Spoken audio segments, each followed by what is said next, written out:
Okay, I want to show you all the variations of closet flanges that you can purchase. The supply house has a nice little area and has them all here, which is really cool, so I thought I'd show you. I did go grab some pipe. It's PVC. I am going to show you the ABS versions here, so don't get tripped out, but I'm just showing you how these fit. So here's some 4-inch pipe, here's some 3-inch pipe. Let's start with the most common. This is actually the most common closet flange that we purchase in residential for new construction. So it comes with a knockout so you can test. At finish, you go through and they call it a knockout because, check it out, you hammer the top to loosen it up, then you grab some pliers and pull that out. Then it'll become an open way. But this is the most common. So this is called a 4x3 closet flange. Okay, it goes over 3-inch pipe. So we install those at rough-in. Now, let's look at some of these different variations and talk about what you can do with them. Let's just start up in the upper end. What do we got here?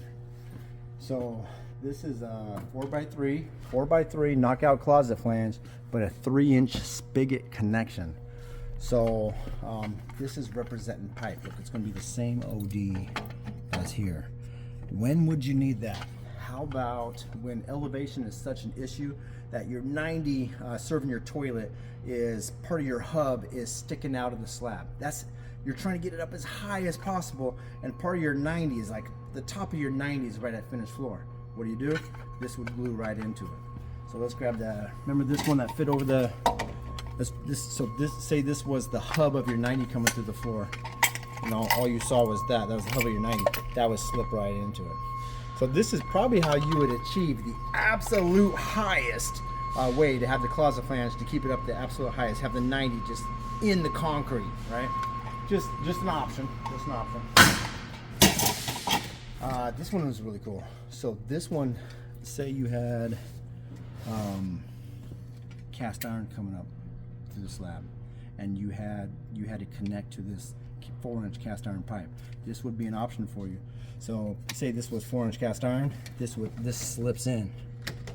Okay, so I'd have to chamfer that a little bit. I'd have to chamfer that a little bit of silicone on it, but this would bead in there and make a really good seal. Okay, so this goes inside 4-inch pipe. Very useful. Let's grab this one. Okay, so we just did one of these this week. So we did a slab on grade house. We got 3-inch coming up through the slab. Probably because we just didn't have the 4x3 closet elbow on us when we did the rough-in that day. But we got 3-inch coming up, so no problem. Cut it at finished floor, and this slides inside 3-inch pipe. Check it out. Boom. It'll glue right to it. Okay. Let's go back to this common one here real quick. I also wanted to tell you something. So when we do underground jobs, when we have slab on grade houses, we use it for the toilets. We use a 4x3 closet elbow. It's a 3-inch branch line. It's a 4x3 elbow, so it's a 3-inch branch line with 4-inch coming up through the slab. The reason why we do that is at finish, we just come up through the slab maybe 12 inches and we put a gem cap on it, test the house. We come back at finish and we cut it smooth at finished floor, and this glues into, watch. So say this 4-inch was just sticking up to the slab, we cut it at finished floor, and then that's such a nice fit. We just glue it right into the inside of the 4-inch. Remember, this is just our most common one. This is our 4x3 closet flange that we install in every rough in the house. But on the slab on grade action, we'll stub up 4-inch and we'll glue that to the inside of the pipe. It's perfect. No chipping concrete, no nothing.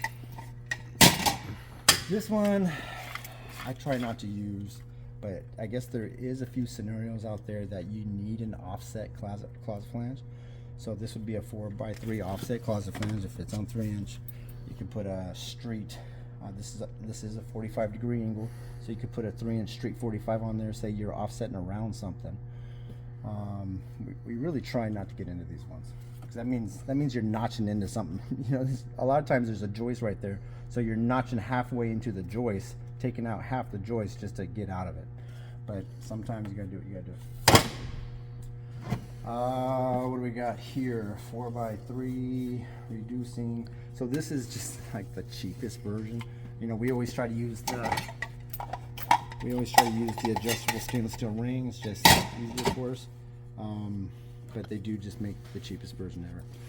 And this particular one is that spigot, that same size spigot size. Okay. Hardly ever use those ones. This is kind of like this one, but shorter. So that's going to fit inside 3-inch. So that'd be a short version of this spigot closet. Yeah. All right. And then of course our most common one that goes over 3-inch. I think we just covered them. I think there's one I didn't show you which one. So this is just like this one here, but without the knockout. So same, just 4x3 closet flange, goes over 3-inch pipe. Still adjustable. It's just not knockout.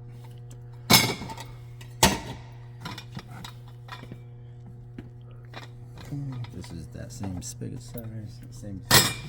Oh yeah, and then this has the built-in offset. So this is it's basically,